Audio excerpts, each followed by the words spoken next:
चलिए, तो बेसिक्स हम पूरे कर चुके हैं। हमारे paper direct tax and indirect tax जिसका नाम हो गया नया। आज अपन देखने वाले हैं इसके अंदर क्या क्या चीज़ें होने वाली है, क्या क्या हमने पढ़ा है, वो सारी बातें अपन इसके अंदर करने वाले हैं।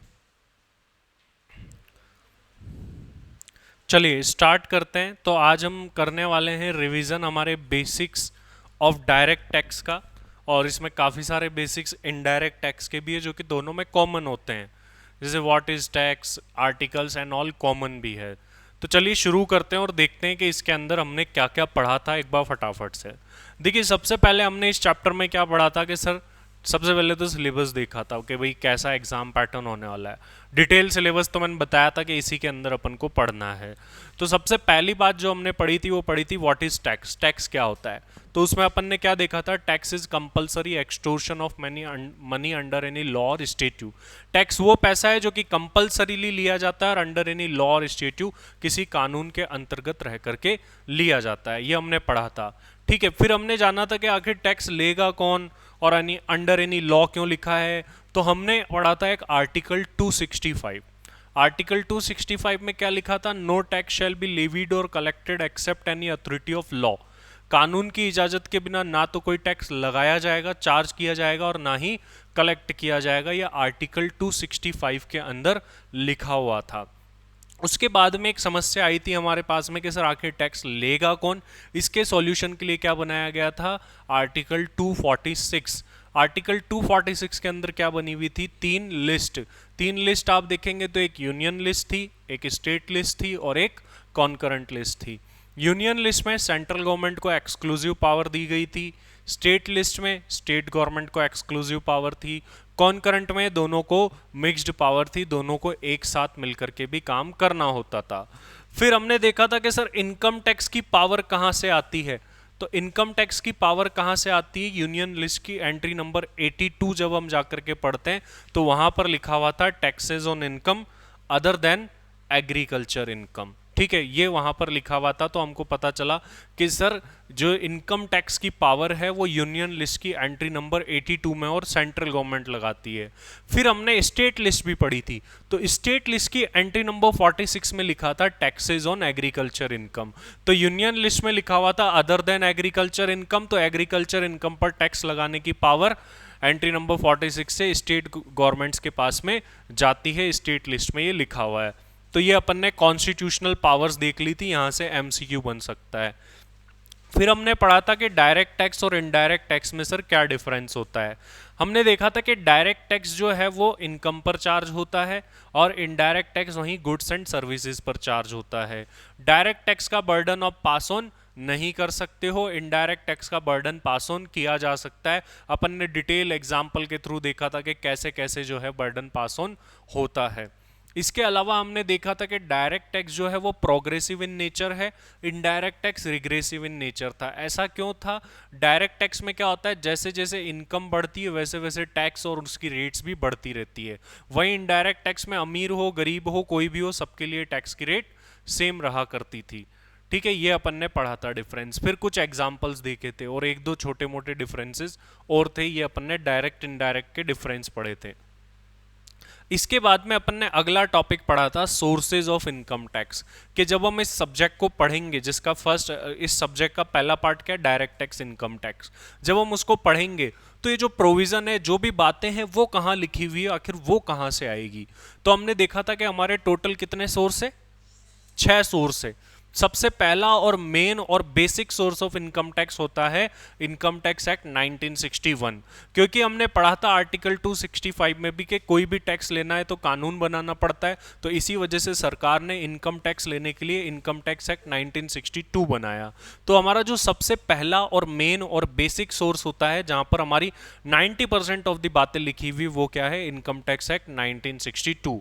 लेकिन एक्ट में सारी बातें क्लियर नहीं होती है, कुछ बातें अनक्लियर होती होती है, तो एक्ट में लिखी गई बातों को क्लियर करने के लिए क्या बनाया गया, इनकम टैक्स रूल्स 1962 बनाया गया। तो इनकम टैक्स की बातों को क्लियर करने के लिए इनकम टैक्स रूल 1962 बन करके आए। इसके अलावा सर्कुलर और नोटिफिकेशंस होते हैं। सर्कुलर क्या होते हैं कि कोई भी अनक्लियर्ड प्रोविजन है, क्लेरिफिकेशन नहीं मिल रही, उस पर क्लेरिफिकेशन देने के लिए निकाले जाते हैं।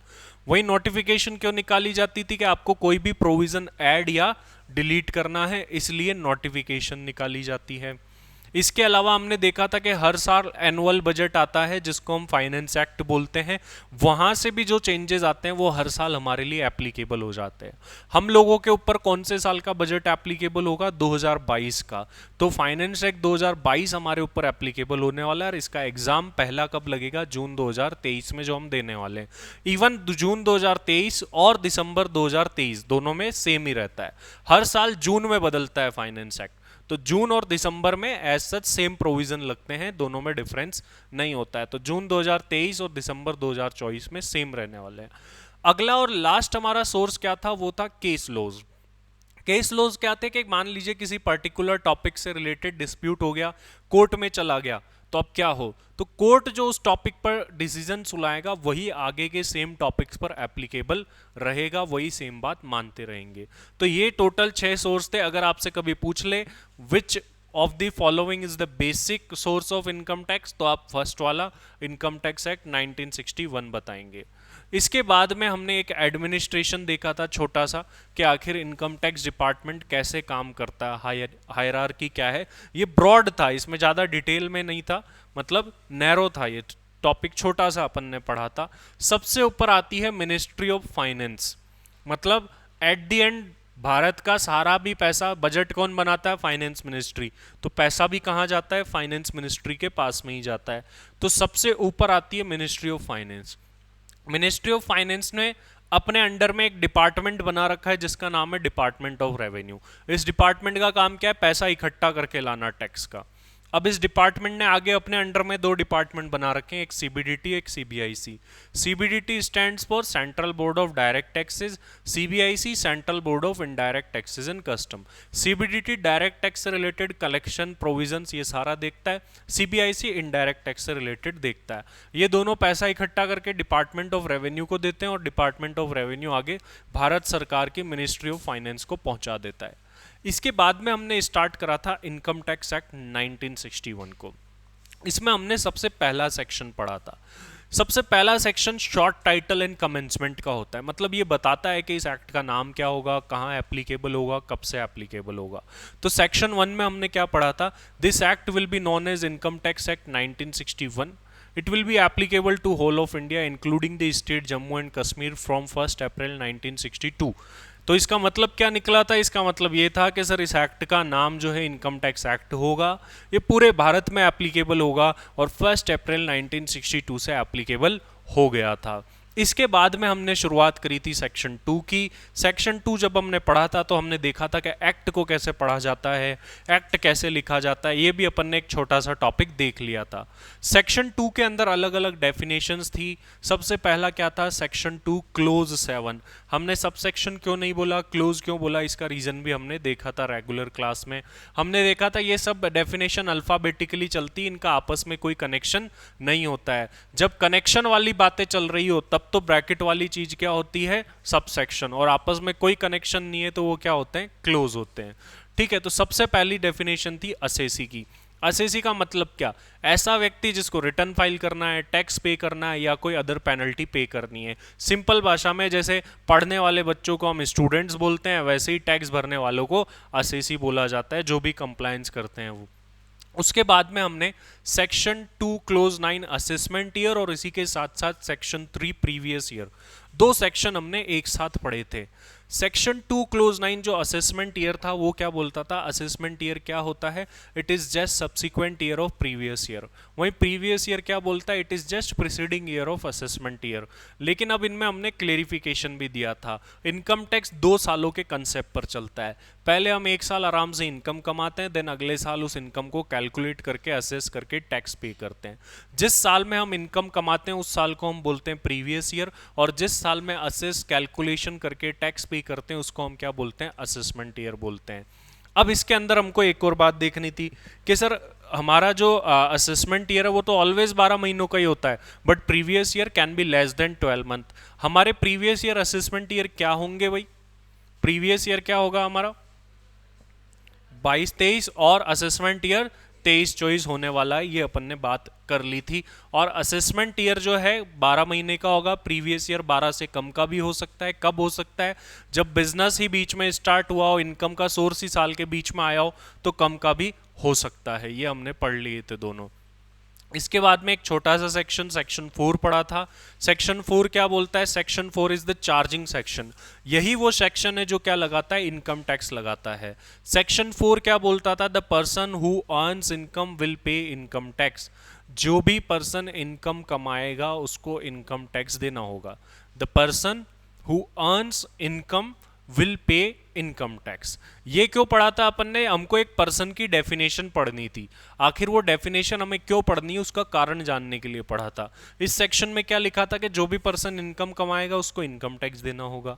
तो हमारा सवाल ये आया कि पर्सन का मतलब क्या होता है। तो पर्सन की क्लेरिफिकेशन के लिए हमने क्या पढ़ा? सेक्शन 2 क्लोज 31 पढ़ा, जिसमें पर्सन की डेफिनेशन थी। The person who earns income will pay income tax. अब सवाल आता है कि हु इज पर्सन? तो पर्सन की डेफिनेशन में टोटल 7 पर्सनैलिटीज को इंक्लूड किया गया था। ये 7 पर्सनैलिटीज कौन कौन सी थी? First one is individual, human being. Second one is HUF, Hindu undivided family. Third था हमारा रजिस्टर्ड फर्म्स और LLP। रजिस्टर्ड क्यों बोला? अगर अनरजिस्टर्ड हो तो आपको BOI बोला जाएगा, बॉडी ऑफ इंडिविजुअल। रजिस्टर्ड हो तो आपको पार्टनरशिप फर्म बोला जाए। तो फर्म ऑब्लिक LLP दोनों एक ही में आते थे। उसके बाद था AOP BOI। BOI क्या होते हैं? जब 2 या 2 से ज्यादा इंडिविजुअल एक साथ मिलकर काम कर रहे हैं बट रजिस्टर्ड नहीं है, तो वो BOI है। AOP में क्या होता है? 2 या 2 से ज्यादा पर्सन्स एक साथ मिलकर के काम करते हैं, जैसे एक कंपनी दूसरी कंपनी, एक फर्म एक कंपनी, एक इंडिविजुअल एक कंपनी एक फर्म, ऐसे मतलब इंडिविजुअल्स के कॉम्बिनेशन के अलावा, इंडिविजुअल के अलावा कोई भी शामिल हो गया तो वो कॉम्बिनेशन क्या बन जाता है? फिर AOP बन जाता है। इसके बाद में हमने कंपनी देखा था। कंपनी के बारे में हम जानते ही थे, लेकिन हमने कंपनी को 2 पार्ट में बांटा था, एक इंडियन या डोमेस्टिक कंपनी और एक क्या? Foreign company. क्यों बांटा था? हमने आगे टैक्स रेट भी पढ़ी है, तो टैक्स रेट दोनों के लिए क्या है? अलग अलग है, इस वजह से। इसके बाद में लोकल अथॉरिटी, नगर निगम, पंचायत वगैरह ये सब इसमें आते हैं। AJP में हमने देखा था कि भगवान को भी नहीं छोड़ा गया है। आर्टिफिशियल जुडिशियल पर्सन, इसके 2 पार्ट थे, एक आर्टिफिशियल पर्सन एक जुडिशियल पर्सन। डिटेल में हमने क्लास में समझ ही लिया था। आर्टिफिशियल पर्सन में कौन कौन आ जाता है? यूनिवर्सिटीज, DTs मतलब मूर्तियाँ, टेम्पल, मॉस्क्यू, चर्च, गुरुद्वारा, कोई ट्रस्ट वगैरह है, वो सब कुछ भी इसी के अंदर आती है। जुडिशियल पर्सन में लिक्विडेटर आता है। हमने डिस्कस किया था कि लिक्विडेटर क्या होता है कि जब भी कोई कंपनी या फर्म बंद हो रही होती है तो उसकी क्लोज करने की सारी प्रोसेस कौन करता है? एक व्यक्ति करता है, जिसको हम लिक्विडेटर बोलते हैं। लिक्विडेटर क्या करेगा? कंपनी की सारी एसेट को सेल करेगा, जो पैसा आएगा उससे लाइबिलिटीज का पेमेंट करेगा। तो ये असेट सेल करके जो पैसा आया है उसके ऊपर जो टैक्स देना होगा वो कैपिटल गेन हेड के अंदर देना होगा। ठीक है, हालांकि वो हेड वगैरह तो बाद में डिस्कस करेंगे अपन। इसके बाद में अपन जस्ट नेक्स्ट टॉपिक में सेक्शन 14 पढ़े थे, जिसके अंदर हमने देखा था कि इनकम टैक्स के टोटल 5 हेड होते हैं। मतलब कोई भी इनकम हो, इन्हीं 5 हेड में से किसी ना किसी हेड में आएगी, और यही हमारे मेन चैप्टर भी होने वाले हैं। पहला हेड हमारा कौन सा होता है? इनकम फ्रॉम सैलरी, जिसमें सैलरीड क्लास लोगों की इनकम कैसे निकाली जाए ये बात किया जाता है। सेकंड हमारा क्या होता है? Income from house property, rented properties की इनकम। थर्ड हमारा profits and gains from business and profession, जिसको PGBP बोलते हैं, बिजनेसमैन लोग एंड प्रोफेशनल लोगों की इनकम कैसे निकले।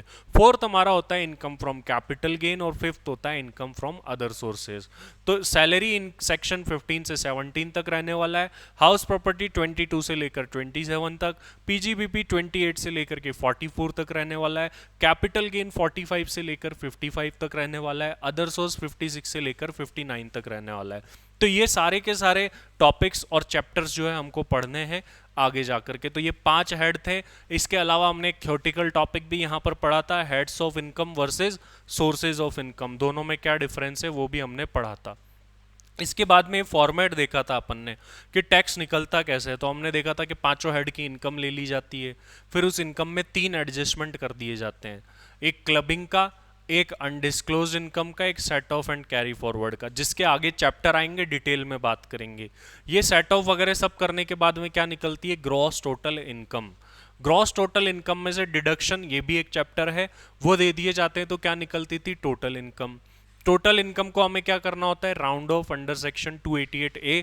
288 क्या बोलता था कि आपकी जो टोटल इनकम है वो नियरेस्ट मल्टीपल ऑफ 10 में राउंड ऑफ होनी चाहिए। अगर आपकी लास्ट डिजिट 5 और मोर देन 5 है तो नेक्स्ट वाले 10 में ले जाओ, लेस देन 5 है तो डाउनवर्ड वाले 10 में ले जाओ। अगर किसी डिजिट के बाद पॉइंट है तो क्या करे बताओ, अगर पॉइंट आ रहा है तो क्या करे, पॉइंट को इग्नोर कर देना, पॉइंट के बाद वाली उससे पहले वाले को ही देखना होगा। तो ये सब कुछ जब टैक्स निकल जाता है, टैक्स निकलने के बाद में अगर तुमने एडवांस में कोई टैक्स भर रखा है या तुम्हारा टैक्स पहले से कोई डिडक्ट हो रखा है तो उसको लेस कर दिया जाता है।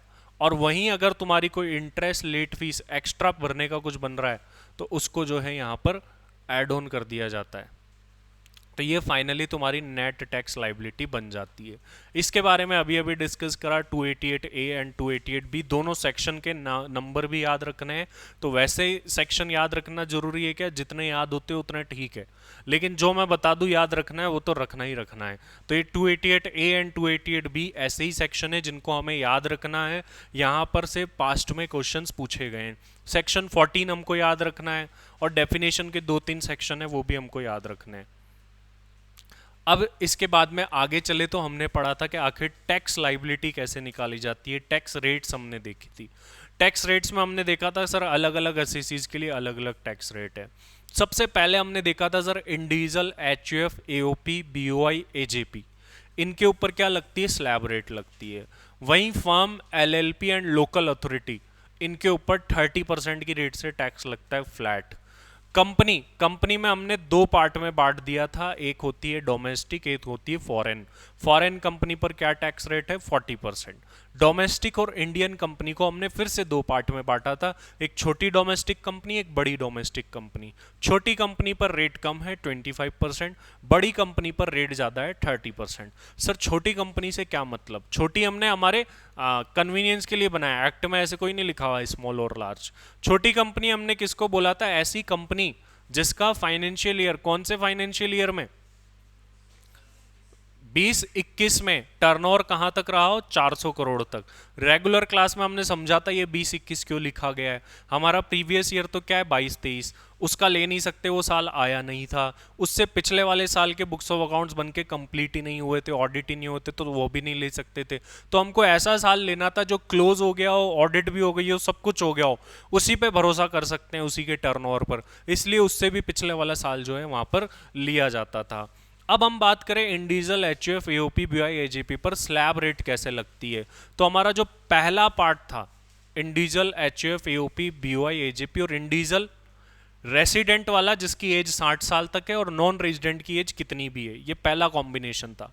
पहले कॉम्बिनेशन में कौन कौन आया, इंडिविजुअल में कौन सा, 60 साल से कम वाला, नॉन रेजिडेंट की कुछ भी एज हो आ गया, एओपी, बीओआई, एजेपी। इनके लिए टैक्स रेट्स क्या हुआ करती थी, 2.5 लाख रुपए 2,50,000 तक कोई टैक्स नहीं है, 2,50,000 से लेकर के 5 लाख तक 5% है, 5 लाख से लेकर के 10 लाख तक 20%, 10 लाख से ऊपर जाओगे तो 30% हो जाएगा। नॉन रेसिडेंट की एज कितनी भी हो ऑलवेज उसके ऊपर यही रेट लगेगी। सीनियर सिटीजन और सुपर सीनियर सिटीजन का बेनिफिट नॉन रेजिडेंट को नहीं मिलता है। इसके बाद में हमने देखी थी कि सर सीनियर सिटीजन पर टैक्स की क्या रेट्स लगेगी। तो हमने देखा था सीनियर सिटीजन पर टैक्स की क्या रेट्स है, 3 लाख तक कोई टैक्स नहीं है, उसके बाद 3 to 5 में 5% है, और उसके बाद 5 to 10 में वही सेम 20%, 10 लाख से ऊपर वही 30% लगेगा। सुपर सीनियर सिटीजन की अगर हम बात करें तो सुपर सीनियर सिटीजन पर 5 लाख रुपए तक कोई टैक्स नहीं लगता है। 5 लाख के बाद में 5 से 10 पर वही 20% और 10 लाख से ऊपर 30% का टैक्स लगता है। ये हमारी टैक्स की रेट्स थी। एक टैक्स की रेट और होती है सेक्शन 115 BAC, ये किसके लिए होती है, इंडिविजुअल एचयूएफ के लिए होती है। ये नया सेक्शन आया है, लेकिन इस सेक्शन को हमने अभी तक पढ़ा नहीं है। क्यों नहीं पढ़ा, क्योंकि अभी आप इसको समझ भी नहीं सकते। इसमें काफ़ी सारी चीज़ें हैं जो हमको आगे जाननी है, समझनी है। जब तक अपन वो चीज़ें नहीं पढ़ लेंगे तब तक नहीं पढ़ सकते। फिर भी मैं आपको बता देता हूँ सेक्शन में है क्या।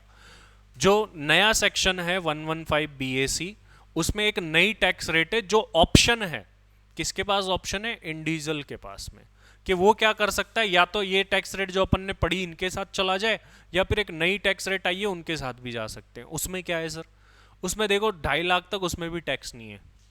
फिर क्या होगा, 2.5 लाख से इनकम बढ़ती है और 5-5% से टैक्स बढ़ता है, जब तक 30% ना हो जाए। मतलब 2.5 से 5 लाख पर कितना? 5%।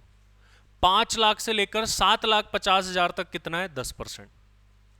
7,50,000 से लेकर के 10 लाख तक कितना है? 15%। 10 लाख से लेकर के 12,50,000 तक कितना हो जाएगा? 20%। 12,50 से लेकर के 15 लाख तक 25%। 15 लाख से ऊपर 30%। ये नई टैक्स रेट्स है, ठीक है। ये मैं आपको वैसे ही लिखा देता हूं, लेकिन अभी अपन को बाद में पढ़नी है ये। अभी अपन ने ना तो इनको पढ़ा है और ना ही अपने लिए इनका कोई काम है, ठीक है। इसको हम बोलते हैं अल्टरनेट टैक्स रिजाइम।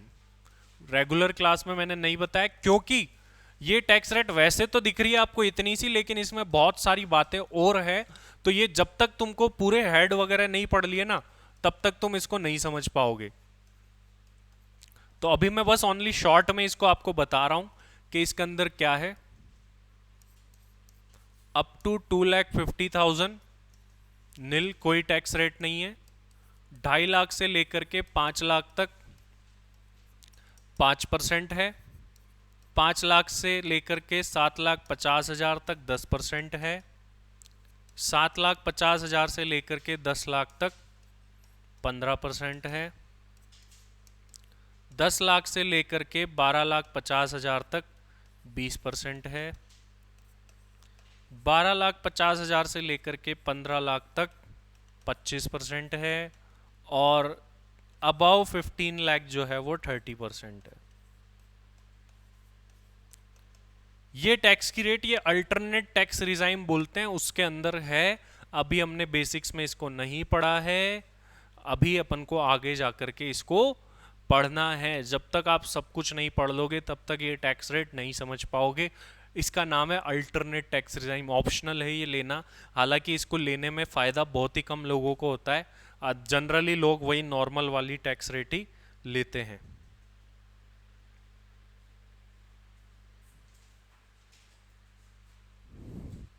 चलिए आगे बढ़ जाते हैं, हमने क्या पढ़ा था उसके ऊपर। इसमें बड़ा सिंपल है, 2.5 लाख से इनकम बढ़ाओ, 5-5% से रेट बढ़ाते रहो। हर 2.5 लाख पे 5% बढ़ते हैं, 30% हाईएस्ट है, वहां रुक जाओ।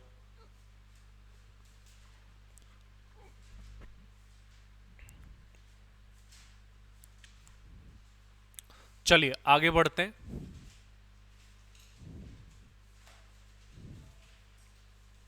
तो ये टैक्स रेट पढ़ने के बाद में अपन ने एक टॉपिक पढ़ा था sir, health and education cess का। मतलब क्या है कि सर जहां टैक्स है वहां पर हेल्थ एंड एजुकेशन सेस भी है। हेल्थ एंड एजुकेशन सेस से पहले हमने एक टॉपिक पढ़ा था टैक्स वर्सेस सेस का। ये क्या होता है, देखिए इनकम के ऊपर जो लगता है वो टैक्स है, लेकिन टैक्स के ऊपर एक टैक्स जैसा एक और कुछ लगता है जिसको सेस बोलते हैं। सेस किस पर लगता है? ऑलवेज टैक्स के ऊपर ही लगता है, ठीक है। हमने पढ़ा था कि मान लो टैक्स दाल है तो सेस तड़का है उस पर लगने वाला, जब तक तड़का नहीं लगेगा टैक्स नहीं निकलेगा। तो हमने देखा था कि अभी जो इनकम टैक्स के अंदर लगता है वो है हेल्थ एंड एजुकेशन सेस, जिसकी रेट कितनी है? 4% है। जब भी हम इनकम टैक्स निकालेंगे उसके ऊपर क्या लगाएंगे? Health and education cess. फर्क क्या होता है टैक्स एंड सेस के अंदर? टैक्स का पैसा गवर्नमेंट किसी भी पर्पस के यूज में ले सकती है, बट जो हमारा तड़का है उसका पैसा ओनली गवर्नमेंट उसी पर्पस के यूज में लेगी जिसके लिए वो लिया गया है। जैसे हेल्थ एंड एजुकेशन सेस है तो only health and education sector पर ही ये पैसा लगाया जा सकता है। इसकी रेट 4% थी। 4% कैसे बनती है? दो पार्ट हमने देखे थे कि हेल्थ सेस इसमें 1% है, एजुकेशन सेस इसमें 3% है। एजुकेशन में और डिटेल में जाते हैं तो प्राइमरी एजुकेशन सेस 2% है, सेकेंडरी एजुकेशन सेस 1% है। तो जब भी हम टैक्स निकालेंगे उस पर ये 4% जरूर से लगाएंगे, और ये टैक्स के ऊपर लगेगा, इनकम के ऊपर नहीं लगेगा। ये भी हमने देखा था, फिर हमने काफी सारे एग्जाम्पल्स किए थे। इसके बाद में हमने पढ़ी थी rebate under section 87A। Rebate under section 87A क्या बोलती थी, किसको मिलती है वो रिबेट? रेसिडेंट इंडिविजुअल को मिलती है, जिनकी इनकम कहाँ तक हो, 5 लाख रुपए तक हो, उन लोगों को सरकार रिबेट देती है। ये रिबेट किस में से मिलती है, टैक्स में से मिलती है, इनकम में से नहीं मिलती। तो जो भी लोग रेसिडेंट इंडिविजुअल है और इनकम 5 लाख रुपए तक है, तो उनको 87A सेक्शन में रिबेट मिलती थी। मैक्सिमम रिबेट कितनी हो सकती है, 12,500 रुपीज हो सकती है। अगर आपका टैक्स इतने से कम बन रहा है तो ये रिबेट का अमाउंट भी कम हो जाएगा। 5 लाख से 1 रुपया भी ऊपर इनकम गई, 100 रुपए भी गई, तो फिर क्या हो जाएगा उस केस में, उस केस में आपको रिबेट नहीं मिलेगी। ये भी आप ध्यान रखिए, 5 लाख तक ही मिलती है, उससे ऊपर गए तो रिबेट नहीं मिलेगी। मैक्सिमम कितनी, 12,500। तो हमने देखा था टेक्निकली रेसिडेंट इंडिविजुअल पर 5 लाख तक कोई टैक्स बनता ही नहीं है, ड्यू टू रिबेट, रिबेट की वजह से वो नहीं बन पाता है। इसके बाद में हमने देखा था सरचार्ज। सर सरचार्ज क्या होता है, टैक्स पर लगने वाला tax, it is tax on tax. अब सरचार्ज की रेट अलग अलग एसएससी के लिए अलग अलग हुआ करती थी। वो हमने देखा था सबसे पहले sir, individual HUF AOP BY AGP पर सरचार्ज की रेट क्या है। 50 लाख तक कुछ नहीं है, 50 लाख से लेकर के 1 करोड़ रुपए तक 10%, 1 करोड़ से 2 करोड़ पर 15%, 2 करोड़ से 5 करोड़ पर 20%, 25%, और 5 करोड़ से ऊपर 37% हो जाया करती है। इसके बारे में एक दो बातें और है कैपिटल गेन से रिलेटेड, वो उस चैप्टर में पढ़ेंगे, अभी के लिए हमने इतना ही जाना है। ये 2 साल पहले ऐड ऑन हुई है रेट है, वरना तो 10 और 15 दो ही होती थी। अब फर्म के बारे में बात करें तो फर्म में भी बिल्कुल सिंपल सा था। क्या था सर, 1 करोड़ तक कुछ नहीं, 1 करोड़ से ऊपर कितनी लग जाएगी, 5% लग जाएगी। ठीक है। सेस भी डिफरेंट टाइप के होते हैं, क्या अलग अलग टाइप के होते हैं, गवर्नमेंट लगाती है। कृषि कल्याण सेस, तो जो कृषि के लिए यूज होगा। स्वच्छ भारत सेस, स्वच्छ भारत के लिए यूज होगा। हमारे इनकम टैक्स में ओनली हेल्थ एंड एजुकेशन है। ठीक है। और हम यहां पर देखें कंपनी, तो कंपनी में क्या था, डोमेस्टिक के लिए अलग था, फॉरेन के लिए अलग था। 1 करोड़ तक तो किसी पे भी सरचार्ज नहीं है। फिर 1 करोड़ से 10 करोड़ की एक स्लैब है और एक 10 करोड़ से ऊपर वाली, लेकिन इसमें स्लैब रेट का नहीं सिस्टम होता। मान लो 12 करोड़ इनकम है तो डायरेक्ट वही रेट लगानी है, ऐसा नहीं 10 तक का अलग और उससे ऊपर का अलग, ऐसा नहीं होता है। तो इसके अंदर क्या था कि अगर डोमेस्टिक कंपनी की बात करें तो 1 करोड़ से 10 करोड़ तक 7%, 10 करोड़ से ऊपर 12% था। वहीं फॉरेन कंपनी पर ये रेट 2% एंड 5% हुआ करती थी। ये हमने सरचार्ज की रेट्स में देखा था। फिर हमने इसके एग्जाम्पल किए थे और एक इसमें टॉपिक पढ़ा था मार्जिनल रिलीफ। मार्जिनल रिलीफ का कंसेप्ट कब एप्लीकेबल होता है, जब आपकी इनकम नॉन सरचार्ज लिमिट से मार्जिनली थोड़ी सी ही अबाउ हो, तब जो है मार्जिनल रिलीफ का कंसेप्ट एप्लीकेबल हुआ करता था। अब मार्जिनल रिलीफ में आपको करना क्या होता था लॉजिकली, कि भाई तुम्हारी सरचार्ज से जो भी इनकम ऊपर जा रही है वो सैक्रिफाइस कर दो, पीछे बचे हुए पे टैक्स दे दो। ये इसका लॉजिक था। और इसको हमने क्या बनाया था कि जब टैक्स में होने वाला इंक्रीज इनकम में होने वाले इंक्रीज से ज्यादा हो तब लगता है। तो ये तो एक प्रैक्टिकल टॉपिक है जो कि क्वेश्चन से ही समझा जा सकता है। ये अपन ने रेगुलर क्लास के अंदर समझ लिया था। चलो अब आगे चलते हैं आगे की टॉपिक पर। सरचार्ज वगैरह पर बात करने के बाद में हमने रिटर्न से रिलेटेड बातें भी यहीं पर कर ली थी, जो कि हम बेसिक्स में ही कर लेते हैं। हमने देखा था कि सर किसको रिटर्न फाइल करना मैंडेटरी है, जरूरी है। तो हमने क्या देखा था सर, कंपनी फर्म के लिए तो मैंडेटरी है, भरना ही पड़ेगा, देयर इज नो ऑप्शन। वहीं अदर असेसीज के को तभी भरना है जब उसकी इनकम बेसिक एग्जम्पशन लिमिट से ऊपर चली जाए। इसके अलावा भी कुछ और केसेस थे। और क्या केसेस थे कि अगर आपके करंट अकाउंट में एग्रीगेट डिपॉजिट 1 करोड़ रुपए से ज्यादा हुआ है, एग्रीगेट मतलब जितने भी अकाउंट है वो सब जोड़ लो, वर्ड क्या यूज किया गया है, करंट, सेविंग अकाउंट यूज नहीं किया गया है। अगर आपका एग्रीगेट इलेक्ट्रिसिटी कंजम्पशन मतलब टोटल मिला के पूरे साल का बिल लाइट का 1 करोड़ से 1 लाख रुपए से ऊपर आ जाए, और एग्रीगेट मतलब क्या, अगर किसी के नाम पर 5 कनेक्शन है तो 5 कनेक्शन का बिल जोड़ करके देखा जाएगा पूरे साल का। और एक और बात थी कि अगर आपने फॉरेन ट्रेवल पर 2 लाख रुपए या उससे ज्यादा खर्च किए, वो फॉरेन ट्रेवल खुद का भी हो सकता है या आपने किसी अदर पर्सन का भी हो सकता है, लेकिन उस पर खर्चा आपने ही किया था। तो इन केसेस में आपको रिटर्न भरना मैंडेटरी हो जाता है। सर रिटर्न फाइलिंग की लास्ट डेट क्या होती है सर, हमने देखा था कि पहले तो सर अलग थी, अब चेंज हो गई है। जिनकी ऑडिट नहीं होनी उनके लिए तो 31 जुलाई है, और जिनकी ऑडिट होनी है उनके लिए क्या हो चुकी है, 31 अक्टूबर हो चुकी है। तो ये जो पहले 30 सितंबर हुआ करती थी उसकी जगह क्या हो चुकी है, यहां पर जो है यहां पर चेंज होकर के क्या हो गया है, 31 अक्टूबर हो गया है अब। तो ये बात हमको ध्यान रखनी है कि यहाँ पर अमेंडमेंट हो गया है। एक और बात हमने देखी थी कि पहले ये एक और यहाँ पर क्या था, देखो पहले ये वर्ड था कि किसी फर्म के वर्किंग पार्टनर के लिए, तो ये वर्किंग वर्ड हटा दिया पहली बात तो, ठीक है। हमने तो डायरेक्टली ये पढ़ा है कि किसी फर्म की ऑडिट होनी है तो फर्म के लिए लास्ट डेट 31 अक्टूबर, और उसके पार्टनर के लिए भी लास्ट डेट क्या हो जाएगी, 31 अक्टूबर ही हो जाएगी, चाहे वो स्लीपिंग पार्टनर हो वर्किंग पार्टनर हो, कोई फर्क नहीं पड़ता। तो यहाँ पर भी चेंज हो गया, यहाँ पर भी क्या हो गया, 31 अक्टूबर ही हो गया है, हमने ऑलरेडी चेंज ही पढ़ा है, ठीक है। इसके बाद में हमने क्या पढ़ा था, ड्यू डेट देखने के बाद हमने पढ़ा था क्या ये ड्यू डेट निकलने के बाद भी रिटर्न भरा जा सकता है क्या, हमने देखा था हाँ सर बिल्कुल भर सकते हैं। उस रिटर्न को क्या बोलते हैं, बिलेटेड रिटर्न बोलते हैं, जो ड्यू डेट के बाद में भरा जाता है। बिलेटेड रिटर्न की हमने लास्ट डेट देखी थी, वहां पर भी अमेंडमेंट था। बिलेटेड रिटर्न कब तक भर सकते हैं, date of completion of assessment और 31 December of assessment year whichever is earlier. अगर एक डेट बोलनी हो तो 31 दिसंबर हो गई है, पहले ये 31 मार्च हुआ करती थी असेसमेंट ईयर का लास्ट दिन, तो वहां पर भी चेंज एंड अमेंडमेंट हुआ है। एग्जाम पॉइंट ऑफ व्यू से बहुत ज्यादा इंपॉर्टेंट है। ये देखो यहाँ पर पहले क्या था, last date of the assessment year, अब वो लास्ट डेट मतलब 3 महीने का टाइम कम कर दिया, पहले 31 मार्च होती थी, अब क्या हो गई है 31 दिसंबर हो गई है, तो ये कम कर दिया गया है।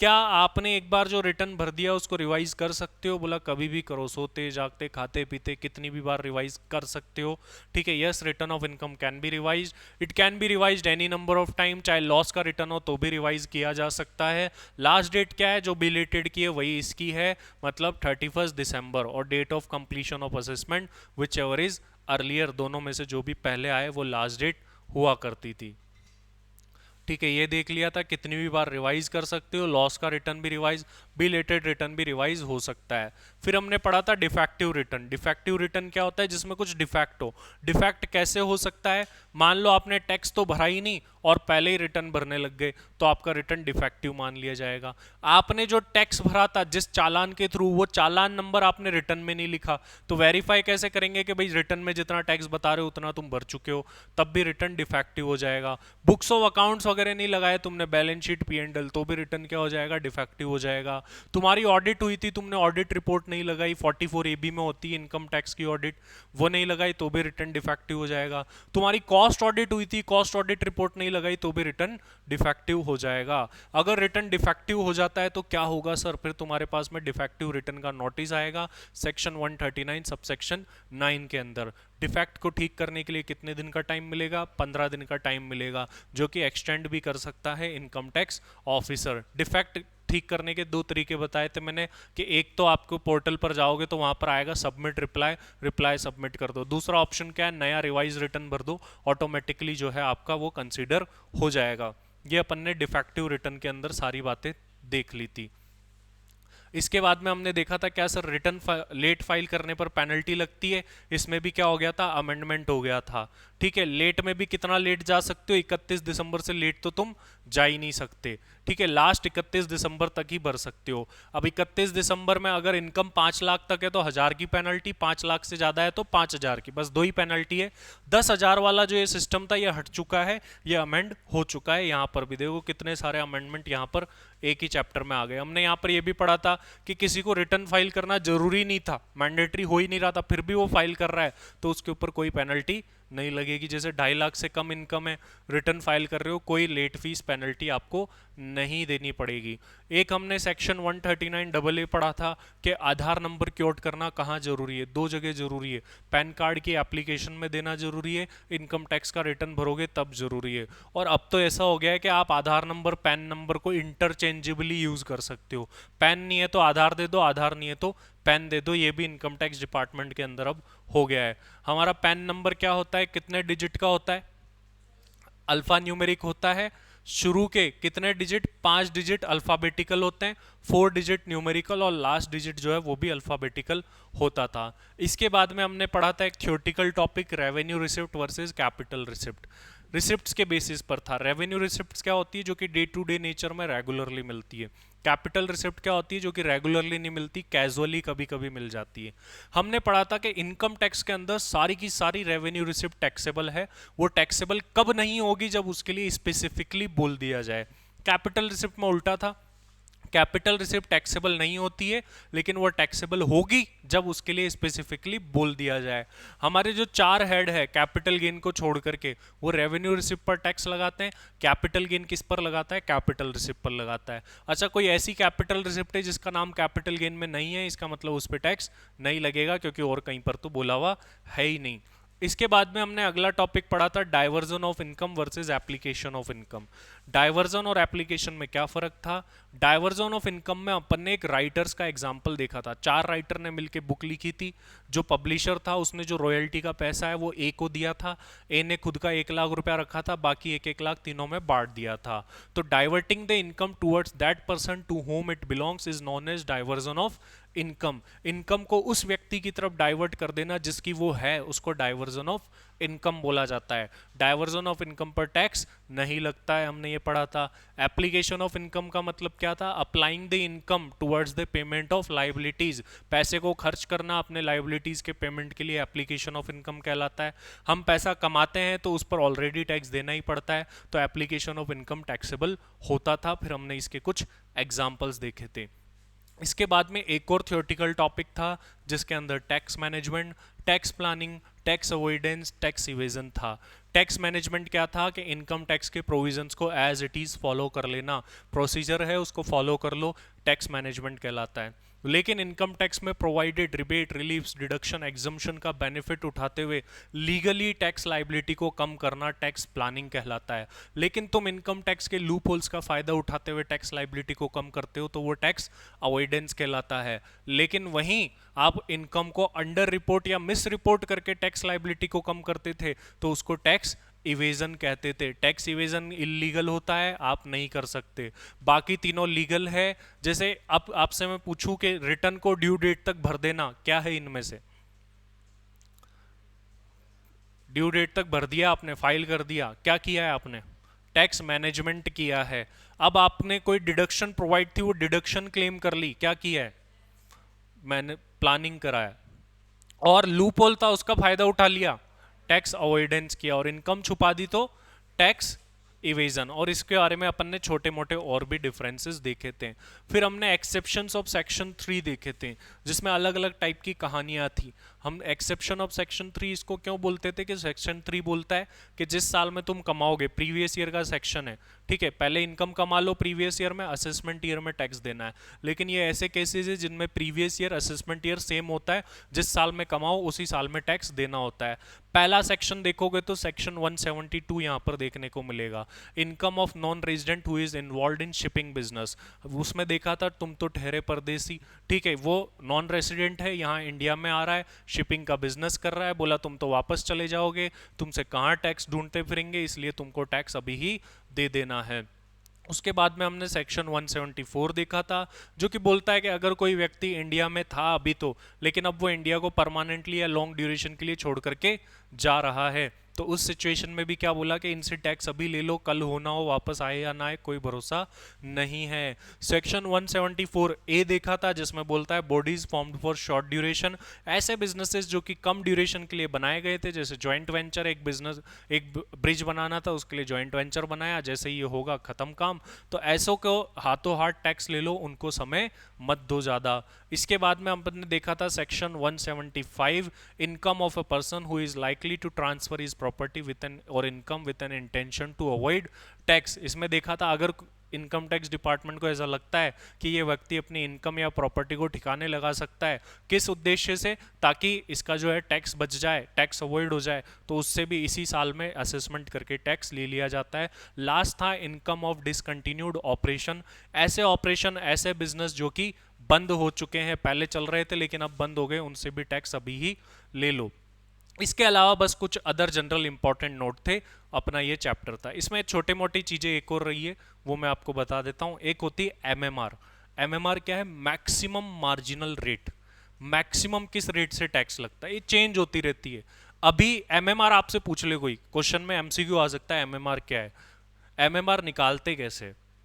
आप क्या करो, ज्यादा से ज्यादा डोमेस्टिकली टैक्स की रेट कितनी है? 30%। फॉरेन कंपनी को हटा दो, उसके ऊपर क्या लगाते हैं हम? 30% वो है, उसके ऊपर क्या लगाते हैं हम? सरचार्ज। सरचार्ज की रेट देखो मैक्सिमम कितनी है, और उस पर हेल्थ एंड एजुकेशन सेस लगाओ। तो आप क्या करो, कैलकुलेटर पर 30% लिखो, प्लस उस पर 37% करो हाईएस्ट सरचार्ज की रेट। सरचार्ज टैक्स पे ही लगता है, तो 30 का ही 37% करना है, तो इसलिए 30 प्लस 37%। ऐसे मत जोड़ देना सर 30 प्लस 37 67 हो गया, उसमें 4 और जोड़ दो तो 71 हो गया, ऐसा नहीं करना है। 30 पर 37% ऐड करना है, ठीक है, प्लस उस पर 4% और तड़का लगा दो। क्या रेट है ये, 42.744, ये लिख लो। MMR maximum marginal rate, maximum किस रेट से टैक्स लग सकता है, MMR बोलते हैं इसको, मैक्सिमम मार्जिनल रेट। 42.744 ब्रैकेट में लिख लेना, कैसे निकाली, 30% प्लस 37% प्लस 4%,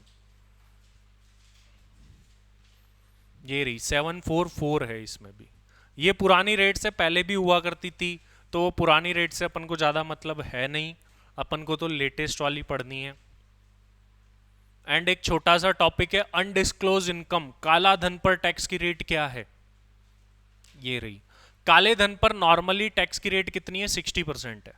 आपसे कभी पूछे कि सरचार्ज को और तड़के को हटा करके कितनी रेट लगती है काले धन पर, ब्लैक मनी पर, मैक्सिमम जो रेट है ना नॉर्मली उसकी डबल, तो मतलब 60%, मैक्सिमम 30 होती है नॉर्मली, उसका डबल 60%। इस पे एक स्पेशल सरचार्ज की रेट बनाई हुई 25%, वो लगता है, फिर उसके ऊपर हेल्थ एंड एजुकेशन से इसका तड़का लग के इफेक्टिवली तो 78 है और इनको छोड़ के 60% है। बस ये कर लो और अपना बेसिक्स हो चुका है अब पूरा। ये सारी बातें अपन ने पिछले कुछ काफ़ी दिनों में पढ़ी, जिसको अपन ने इस क्लास में कवर करा, तो आपकी पुरानी यादें ताज़ा हो चुकी है। आप फटाफट से आज जा करके इसको पढ़ लेंगे, देन हम इसका लेंगे टेस्ट।